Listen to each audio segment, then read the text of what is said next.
Lucas 22, versículo 54.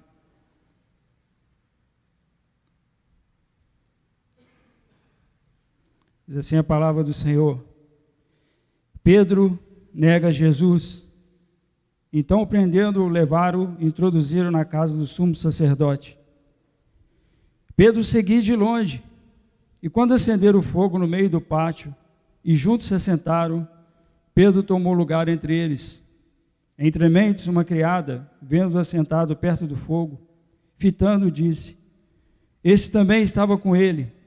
Mas Pedro negava, dizendo: Mulher, não o conheço. Pouco depois, vendo o outro, disse: Também tu és dos tais. Pedro, porém, protestava: Homem, não sou. E tendo passado cerca de 1 hora, outro afirmava, dizendo: Também este verdadeiramente estava com ele, porque também é galileu. Mas Pedro insistia: Homem, não compreendo o que dizes. E logo estando ele ainda a falar, cantou o galo. Então, voltando-se o Senhor, fitou os olhos em Pedro, e Pedro lembrou da palavra do Senhor, como lhe dissera: Hoje 3 vezes me negarás, antes de cantar o galo. Então Pedro, saindo dali, chorou amargamente. Vamos orar, irmãos. Senhor, em nome de Jesus, nós te pedimos que o Senhor ministre mais uma vez aos nossos corações.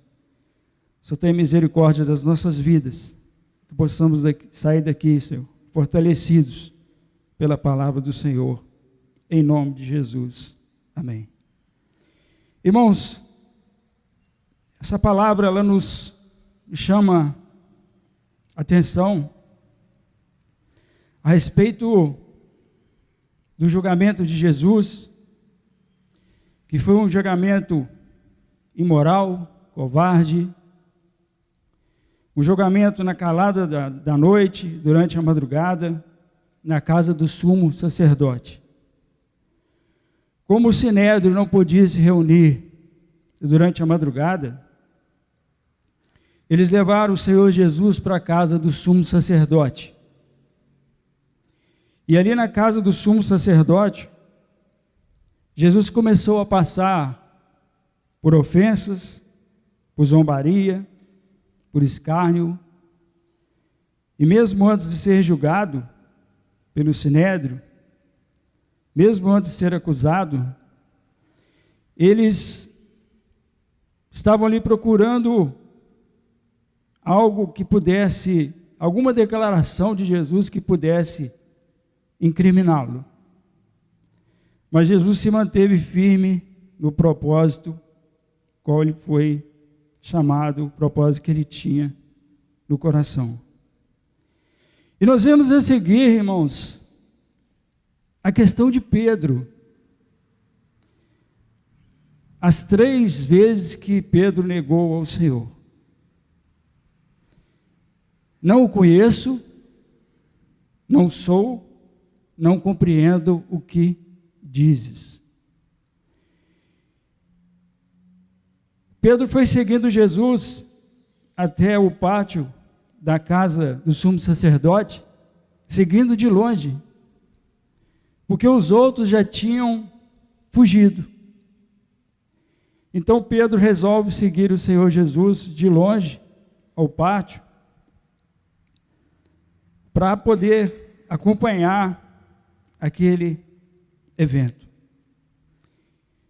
Mas, irmãos, por que dessa negação? Porque 3 vezes Pedro negou a Jesus. Se nós voltarmos um pouco, eu gostaria que você voltasse um pouco comigo, lá no versículo 31 do mesmo capítulo, 22, 31, diz assim: Pedro é avisado por Jesus: Simão, Simão, eis que Satanás vos reclamou para vos peneirar como trigo. Quer dizer, Satanás pediu para que ele venha tentar vocês, levar vocês a uma aflição. Eu, porém, roguei por ti, para que a tua fé não desfaleça. Tu, pois, quando te converteres, fortalece os teus irmãos. Ele, porém, respondeu: Senhor, estou pronto a ir contigo, tanto para a prisão como para a morte. Mas Jesus lhe disse: Afirmo-te, Pedro, que hoje 3 vezes me negará que me conheces, antes que o galo cante. Então, irmãos, Jesus já havia avisado a Pedro: o diabo tem cirandado vocês. O diabo quer pegar vocês. Mas aqui, nós vemos que Pedro agiu de uma forma muito diferente do que ele poderia ter agido, uma vez que ele acompanhou o Senhor durante 3 anos. Apesar do seu temperamento difícil, um homem forte de temperamento difícil, um homem inconstante, nós vemos agora um Pedro fraco, um Pedro que não consegue suportar aquela provação, não consegue suportar aquele momento, ele começa a negar ao Senhor. E uma questão que nos chama a atenção, irmãos, que o medo de Pedro era tão grande, que ele ficou com medo de ser desaprovado. Ele ficou com medo de falar o que verdadeiramente ele sabia sobre Jesus. Ele ficou com medo de expor quem verdadeiramente ele era e quem verdadeiramente era o Senhor, com quem ele andou durante 3 anos. Ele conhecia bem as coisas do Senhor Jesus, ele conhecia bem o modo de falar, o modo de proceder do Senhor Jesus, mas por medo de ser reprovado, por ser desaprovado por aquelas pessoas que ali estavam, ele começa a sua negação. Sua convicção era tão profunda, sua convicção não era tão profunda para suportar a possível rejeição e desaprovação das pessoas.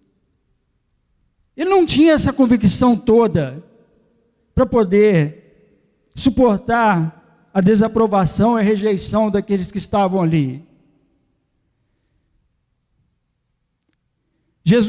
Mas Jesus não se intimida como Pedro e afirma corajosamente a sua identidade. É lógico que Jesus não agiu como Pedro. Lógico que Jesus não voltou atrás. Lógico que Jesus não negou o nome do Pai naquele momento, mas Pedro sim negou. Foi por causa de sua humanidade, por causa de sua fraqueza.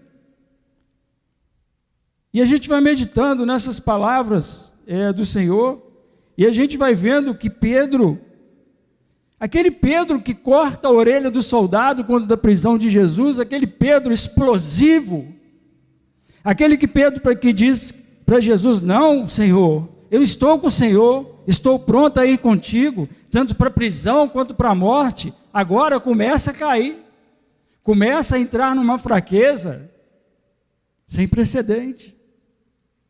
Ele não disse que iria com o Senhor para a prisão e até para a morte? Não, ele negou o Senhor. O Senhor já tinha o avisado. E eu gostaria de tratar algumas coisas com os irmãos nessa tarde. Eu queria colocar 3 pontos aqui. O primeiro ponto é que Pedro, seguindo Jesus de longe, ele não queria perder Jesus de vista, mas também não estava disposto a assumir os riscos do discipulado. Mas você é um deles, você é um dos discípulos desse homem. Não, não sou. Você foi discipulado por esse homem, você é um discípulo de Jesus. Não, não o conheço. Não entendo o que você fala, não compreendo o que você diz. Então o primeiro ponto é que ele não estava mais disposto a assumir o discipulado. Ele negou o seu discipulado através da negação que ele fez do mestre. Um segundo ponto, ele estava negando a sua fé, negou a própria fé, negou seu nome. E o que é pior, irmãos, o que é mais grave, negou o seu Senhor. No Salmo 42, no versículo 7, diz assim: um abismo chama outro abismo.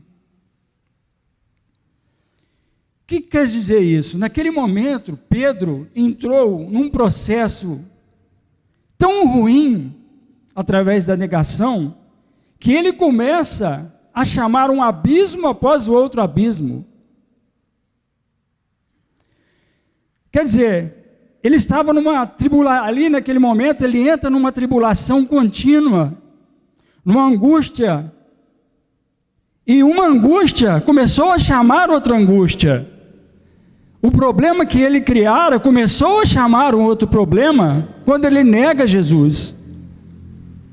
Irmãos, ele começou a criar tantos problemas para ele começou a entrar numa angústia tão grande que começou a chamar um abismo.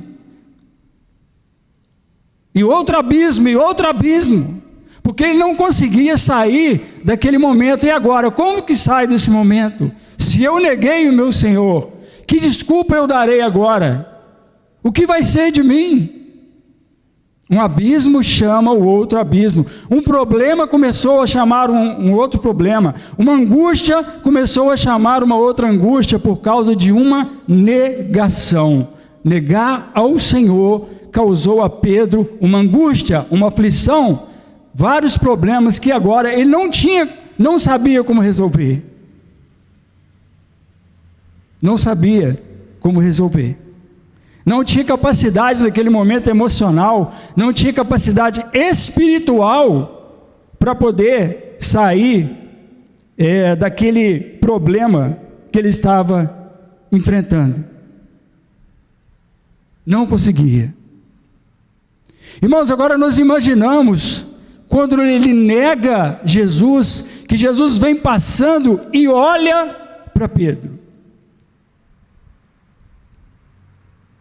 Jesus sequer dirigiu uma palavra a Pedro, sequer, ele apenas olhou. Irmãos, talvez tenha sido, na Bíblia, o olhar mais expressivo que a gente possa encontrar na Bíblia.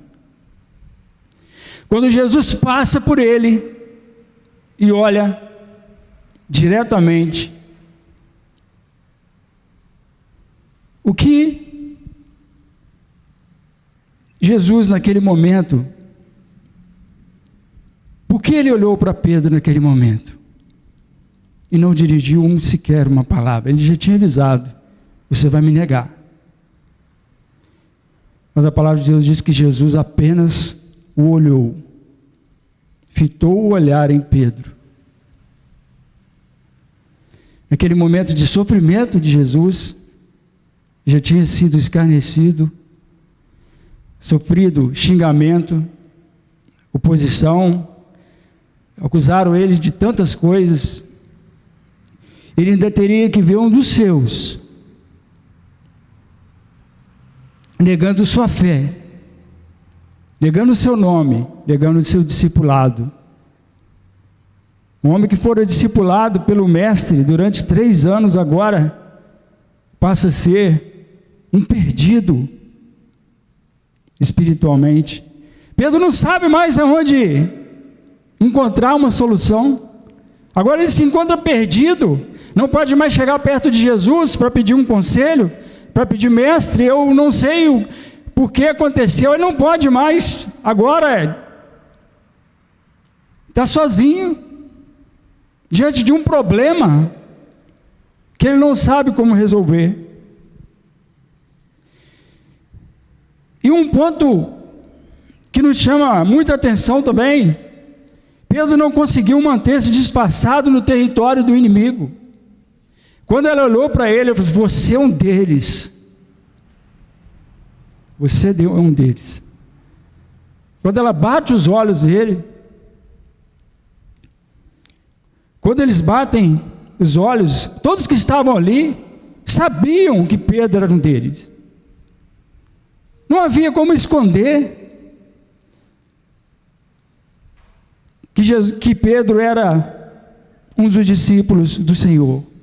Mas ele tenta se esconder no território do inimigo. Como que você é uma pessoa parecida com Jesus, vai se esconder no território do inimigo e achar que ninguém vai te encontrar, que ninguém vai saber que você não pertence àquele meio, que você não é daquele território? Então, quando bate o olho em Pedro, logo identificaram que ele era um deles. Era um que andou com o Senhor. Logo foi identificado como seguidor de Cristo. Irmãos, Pedro se assentou na roda dos escarnecedores. Tornou-se parte deles. Procurou esquentar-se junto à fogueira enquanto sua alma estava mergulhada numa geleira espiritual. Ele vai e se assenta na roda dos escarnecedores. Ele se assenta com os escarnecedores ali próximo àquela fogueira para se aquecer. Mas a sua alma estava mergulhada numa geleira espiritual. Ali o momento foi o momento que a alma de Pedro ficou congelada espiritualmente. Ele não conseguia mais raciocinar espiritualmente. Ele não conseguia mais raciocinar do que ele passara, a forma que ele chegou àquele momento. Será que naquele momento ele esqueceu quem era Jesus? 3 negações. 3. Não o conheço, não sou, não compreendo o que dizes. Eu não sou um deles. Eu não andei com esse homem. Eu não compreendo o que você diz a respeito desse homem. Eu não compreendo quando você fala que eu sou um deles. Não, eu não sou. Porque eu não o conheço.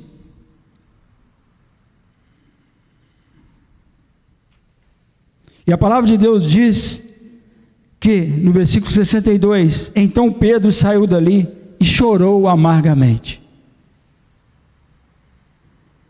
A saída que ele teve foi sair do lugar, sair daquele pátio, sair da presença daqueles escarnecedores e chorar amargamente. Irmãos, qual aqui de nós já chorou amargamente quando nós de alguma forma negamos o Senhor? Qual de nós aqui nunca negamos o Senhor? Talvez a gente queira colocar uma culpa muito grande sobre Pedro, mas esquecemos da humanidade desse homem. Qual de nós aqui nunca negou o Senhor? Irmãos, talvez nós não tenhamos negado o Senhor com as mesmas palavras, não o conheço, não sei, não compreendo. Talvez nós tenhamos negado o Senhor em nossas vidas, talvez de alguma forma. Algum dia das nossas vidas nós negamos ao Senhor.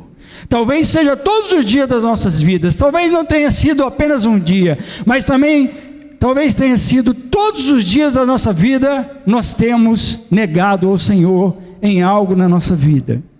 Com algo que oferecemos ao Senhor, com algo que dizemos, não, isso não.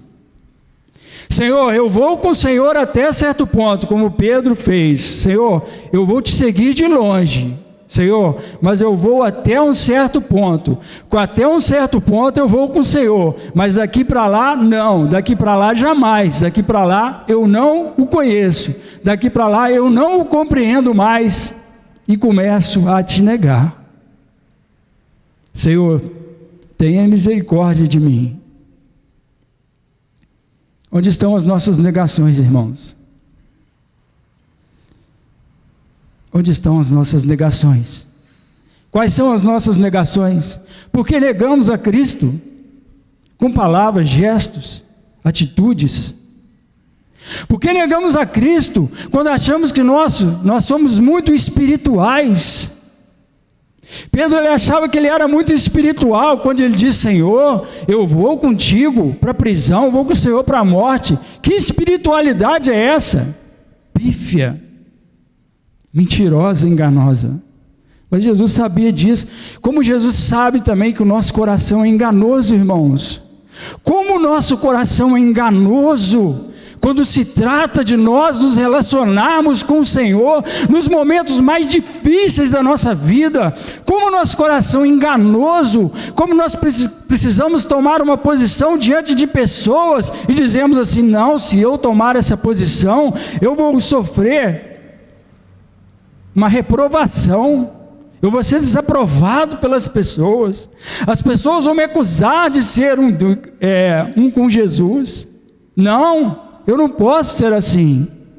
Há uma desaprovação muito grande da sociedade. Se eu disser que sou um crente fiel, se eu disser que sigo a Cristo, se eu disser que sou um seguidor do Mestre, essas são as nossas negações. E se nós formos enumerar as nossas negações, nós vamos ficar aqui hoje, amanhã, depois da manhã, até o próximo culto, porque nós negamos ao Senhor do amanhecer até o entardecer, até o anoitecer, das madrugadas. Nas madrugadas, quando nós somos chamados a orar, que sono. Hoje não, Senhor. Hoje está frio. Hoje eu não vou orar. Hoje eu não vou dobrar de joelho, está frio, estou cansado, já fui à igreja. O Senhor me entende quanto eu sou fraco, né, Senhor? O Senhor entende minhas fraquezas. Irmãos, até que ponto até que ponto eu vou continuar com isso? Onde eu quero chegar? Onde eu vou chegar? Onde eu quero chegar quando eu sirvo a Cristo do jeito que eu tenho servido? Quando eu acho que eu sou melhor do que o meu irmão? Quando eu acho que eu prego melhor do que o pastor? Quando eu acho que eu oro muito melhor do que a irmã? Quando eu acho que eu louvo muito melhor do que o meu irmão? Quando eu acho que se eu estivesse naquele coral, a minha voz seria uma voz tão importante para aquele coral? Quando eu acho que o meu pastor, às vezes, hoje pastor trouxe uma palavra que me agradou, hoje o pastor, não sei, o pastor hoje parecia cansado, não sei, a palavra hoje não me agradou. Que cristianismo é esse? Quem sou eu, irmãos, perto de alguém? Quem sou eu para me achar que estou em outro patamar? Não, eu prego muito. Pastor está cansado. Com o coral, os irmãos do louvor, o irmão da bateria. Acho que me colocar ali eu sou melhor do que ele, melhor do que nada, melhor do que ninguém. A centralidade de todas as coisas nessa igreja é Cristo. Eu só subi aqui nesse púlpito essa tarde, irmãos, pela misericórdia do Senhor, pela misericórdia dele. Porque se não fosse pela misericórdia do Senhor, eu não sei onde eu estaria agora. Mas eu estou aqui nesse púlpito, difícil aqui, irmãos, é difícil de pregar. Quando você está aqui, você está de frente para a igreja, você está de frente de dois pastores, é difícil pregar, irmãos. Difícil pregar para pregadores. Tem um lá em cima, operando lá, transmitindo pela internet. Nós temos aqui grandes pregadores. Irmãos, quando eu subo esses 2 degraus dessa igreja, 2 ou 3, 3, né, pastor? Sabe o que a minha oração que eu faço, irmãos? Senhor, tenha misericórdia de mim. Eu queria que essa igreja, irmãos, tivesse uns 30 degraus. Senhor, tem misericórdia de mim. Tem misericórdia. Porque daqui a pouco eu vou botar os pés naquele púlpito. Tenha misericórdia de mim. Nada de mim, porque eu não tenho nada para te oferecer, irmãos. Irmãos, eu não tenho nada para te oferecer, nada. Mas uma coisa eu tenho e não posso negar. Eu tenho a palavra do Senhor. Eu tenho a misericórdia do Senhor sobre a minha vida.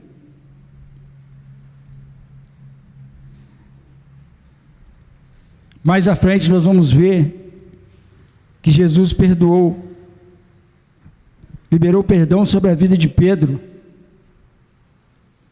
Jesus não tratou Pedro com indiferença, não, ele perdoou. E para concluir, uma coisa que aconteceu naquele olhar, os olhos de Jesus penetraram na alma de Pedro, devassaram o seu coração, radiografaram suas mazelas. E Pedro, em vez de engolir o veneno, como fez Judas, Pedro o vomitou através do choro, através do remorso. Ele larga aquele lugar e vai chorar. Irmãos, ainda que sejamos fracos, pecadores, ainda que a gente negue ao Senhor, todos os dias, Ele está pronto a liberar sobre nós misericórdia e perdão.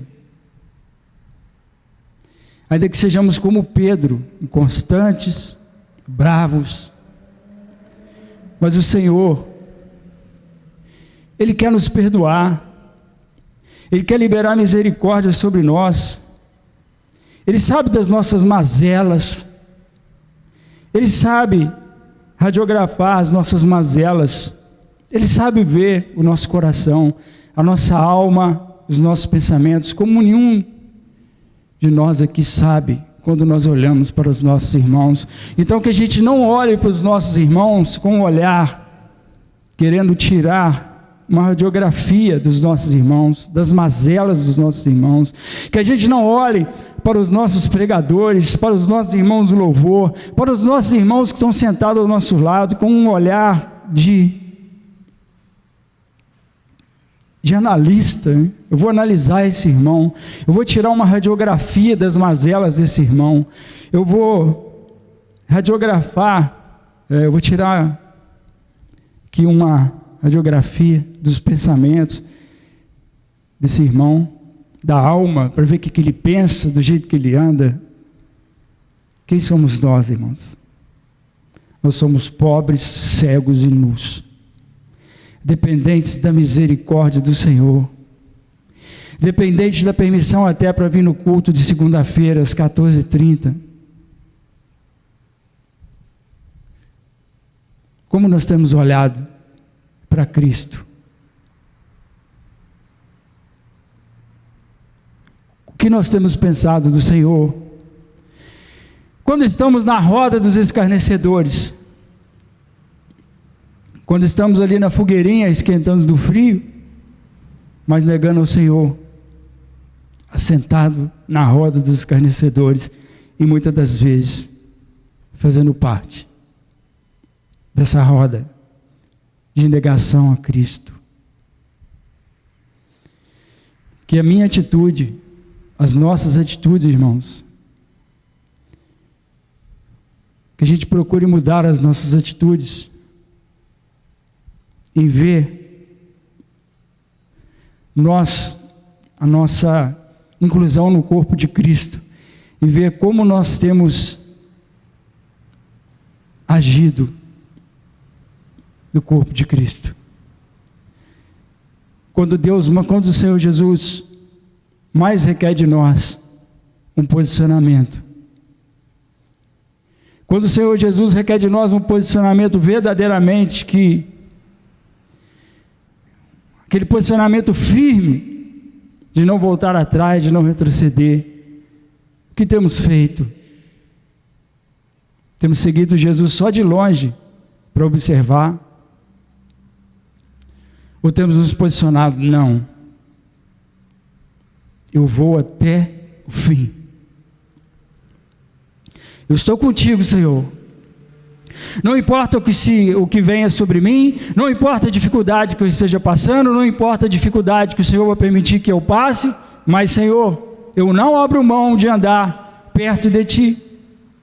Eu não abro mão, Senhor, de Te pedir, todos os dias da minha vida, que o Senhor esteja perto de mim. Eu não abro mão de pedir ao Espírito Santo que me guie em tudo que eu for realizar, em tudo que eu for fazer. Para que as minhas negações, para que as palavras ditas por Pedro não venham trazer sobre a minha vida e sobre a sua vida um abismo, um buraco, uma aflição. Porque a gente sabe, irmãos, quando a gente nega Cristo. A gente sabe porque bate a aflição, bate o remorso. A gente sabe, porque o Espírito Santo, Ele ministra isso em nós. É como se acendesse uma luzinha vermelha e falou: você errou, você negou. Não em tom de cobrança, mas Ele ministra isso em nós, com todo amor. Muitas vezes nós temos que chorar, irmãos. Muitas vezes nós choramos. Diante da negação, nós temos que verdadeiramente chorar. Chorar verdadeiramente. Choro amargo. Às vezes o choro amargo dura uma noite inteira. Mas o choro pode durar uma noite, mas a alegria vem pela manhã. Quando nós conseguimos entender que somos pecadores, quando nós conseguimos verdadeiramente nos arrepender daquilo, o Senhor traz gozo ao nosso coração, traz gozo para cada um de nós. Aí verdadeiramente a gente entende que Ele sabe lidar com os nossos erros, sabe lidar com a nossa humanidade caída, com os nossos pecados. Então, irmãos, essa palavra que eu queria deixar para a igreja, que a gente prossiga, vamos prosseguir, vamos continuar servindo ao Senhor, vamos chegar mais perto, vamos estar mais perto do Senhor, porque nós somos discípulos. Nós temos sido discipulados pelo Senhor. E temos que estar firmes para resistir o dia mau. Vamos orar? Senhor, em nome de Jesus, eu te agradeço por esse momento de comunhão, te agradeço por essa palavra. Que essa palavra verdadeiramente, Pai, possa tocar nos nossos corações. E que tenhamos uma vida de intimidade com o Senhor. E que nós possamos, Senhor, buscar, não negar o Teu santo nome, mas que possamos estar firmes nessa caminhada, te adorando, glorificando o Teu santo e poderoso nome. Em nome de Jesus. Amém.